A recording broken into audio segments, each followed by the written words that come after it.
So రాష్ట్రంలో ration పంపిణీకి సంబంధించి మనం చూసుకున్నట్లయితే రేషన్ దుకాణాల్లో చక్కెర ఎక్కడ, బియ్యం పంపిణీకే పరిమితం, గోధుమలు సరఫరా కేవలం హైదరాబాద్లోనే.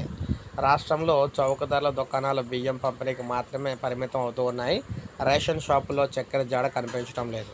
గోధుమల విక్రయం కేవలం హైదరాబాద్ నగరానికే పరిమితమైందని, గతంలో కిరోసిన్, కందిపప్పు, పామాయిల్ ఇలా పలు రకాల నిత్యావసర వస్తువులు చౌక ధరల దుకాణాల్లో దొరికేవి. క్రమంగా వాటి సంఖ్య తగ్గింది. చక్కెర విక్రయాలకు పలువురు డీలర్లు అంతగా ఆసక్తి చూపడం కూడా లేదు.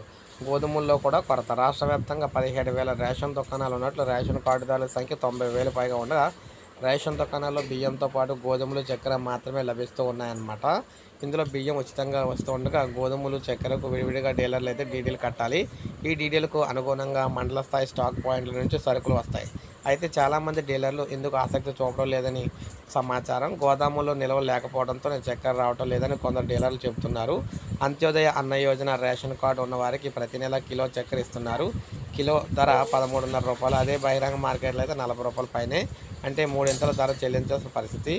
ఏఏవై కార్డుదారులకు 35 కిలోల బియ్యంతో పాటు 5 కిలోల గోధుమలు కూడా ఇవ్వాలి.